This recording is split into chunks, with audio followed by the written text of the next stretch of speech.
Wednesday Addams, an iconic character very close to my heart, and when I found out she's getting her own show starring the amazing Jenna Ortega, being directed by the visionary director Tim Burton, it was the recipe for a masterpiece, but it wasn't to be.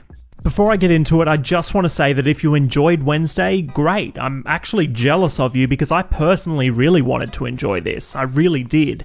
But in my opinion, it's so flawed and untrue to Wednesday as a character that I just couldn't have a good time. Maybe I'm not the target audience anymore and I'm just the old man shaking his fist at clouds. You could argue that the Addams Family is really made for kids, but with the heyday of the Addams Family being in the childhood memory of 90s kids, that's the audience I feel they should be playing to. This franchise means way more to them than young teens whose first impressions of the family will be this show. Let's start with Tim Burton. Burton is one of my all-time favourite directors. Edward Scissorhands, Beetlejuice, Batman, Sweeney Todd, Charlie and the Chocolate Factory, all of these I've seen countless times, and in the mid-2000s I was under the impression he could do no wrong because, well, he never missed. But as soon as we entered the 2010s, he kind of lost his edge when he was working with Disney. They obviously kept him on a tight leash, and his Disney projects were missing that fantastical comedy with a horror edge that he was known for. Alice in Wonderland was okay in my opinion, but then we get disappointments like Dark Shadows and Miss Peregrine's Home for Peculiar Children. Big Eyes was kind of a nice change of pace for him, but nowhere near what we've seen from him in the decade prior. Things got really bad when they put him in the director's chair for the live-action adaptation of Dumbo, a completely forgettable remake that was a complete waste of the man's talent. After enough time had passed where we finally got the bad taste of the Burton-Disney partnership out of our mouth, Burton finally broke free. He's actually confirmed he has no intention to work with the studio again after his experience directing Dumbo. Burton has said, quote, "I realised that I was Dumbo and that I was working in this horrible big circus and I needed to escape. That movie is quite autobiographical at a certain level," end quote. So the stars were starting to align. Burton was free of Disney and able to do what he wanted, and Netflix wanted a director for Wednesday. A match made in heaven for a classic gothic Burton series, but instead, well... But let's start with the positives. Firstly, I love the cast. I am such a big Jenna Ortega fan. She was an incredible scream queen in the movie X.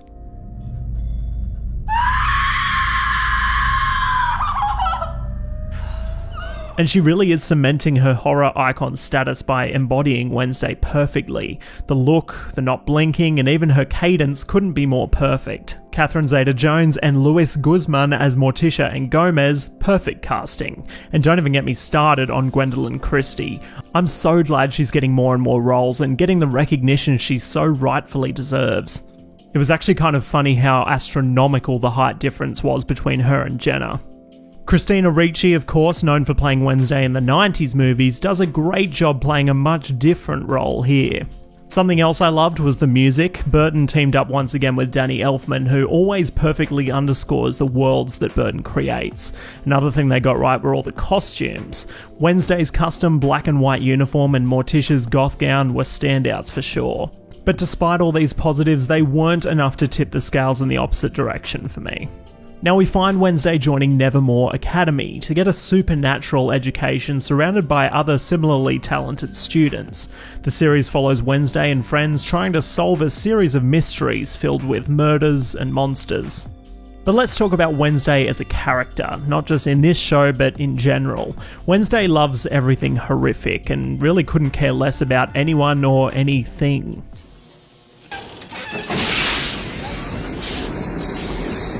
But for some reason, here she selflessly begins passionately investigating mysteries that at first aren't even centered around her. So she's trying to bring justice to those that have done bad things, but also drops piranhas in a pool and later proceeds to torture someone. The double standard just doesn't make any sense to me. Why doesn't she support the corruption of the town and the killer therein? Then she could stay true to her character and become a sort of anti-hero. The sheriff got it right when he called her Velma and the Scooby-Doo gang, as that's basically what this is. It kind of feels like they could have swapped out the characters and made this a show about high school Scooby-Doo, and the tone then would have been way more appropriate. But let's talk about one of my biggest gripes, the dialogue. This show has examples of some of the worst Hello Fellow Kids dialogue I've ever seen. Whoa, you're in black and white. like a living Instagram filter. Ignore him. The constant quote-unquote relevant references and humour, her roommate Enid being one of the most guilty of this. Mess with me. This kitty's got claws and I'm not afraid to use them. Wednesday even sometimes talks like Stewie Griffin in early seasons of Family Guy. Our first order of business is to escape this teenage purgatory.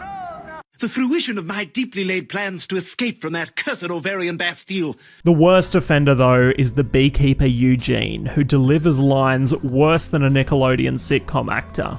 Mom, I've gotta go. Wednesday's my only friend, and if she's in trouble, I've gotta help her. It's Hive Code. But Wednesday is genuinely nice to him. I don't know why, and it's very uncomfortable and out of character for her in scenes where she even says she misses him, tells him not to go into the woods by himself. I get it. It's hard to make an evil character a protagonist without making them redeemable, but here it doesn't fit. You don't have to give Wednesday redeemable qualities, as she's already likeable specifically for not having likeable qualities. Once you've taken away her wicked sense of humour and general lack of care, she's no longer as interesting of a character. By the end of the series, it almost seemed as if she was pretending to be dark and moody just to be cool, which completely rubs me the wrong way. To be fair, there were some campy moments they got right, like the snapping twice as a callback to the original theme song. I appreciate that. And Wednesday's dance scene was perfect. But another one of the biggest crimes this show commits is the fact that the mystery is, well, boring. I love all things the Addams Family, and I was struggling to pay attention to what was going on, forcing myself to stay focused, which really left me unbothered by what the answer to these mysteries was. And the ending is so ridiculous. I won't spoil anything, but let's just say the villain shoots a swarm of bees with a gun. Tim Burton directed the first half of the season, but it doesn't feel that way. Maybe the big eyes of the monster in the woods was reminiscent of his style, I guess. But there was none of his signature humour, and what dark humour there was watered down to bad modern day references. The second half of the season was exact same in quality of direction. Some episodes were even better in the second half. I couldn't even really tell when Burton wasn't directing, which shows how little his usual unique directing style had on this show. And it's such a shame. I want to try and defend the man, but the fact he hasn't released anything good in over 8 years, it's really making it difficult. I don't know if this is a controversial opinion, but this show almost falls into the same category as Netflix's bad high school dramas like Sabrina and Riverdale. Maybe comparing this to Riverdale is unfair, but you know the type of show I'm talking about. The supernatural high school mystery pool is really starting to run dry for me. And it annoys me because all the pieces were there, the cast, the director, but the writing and direction was all completely wrong and managed to undo the entire thing. This could have been a dark, dread-filled comedic thriller, but instead we got a tween drama with dialogue to match.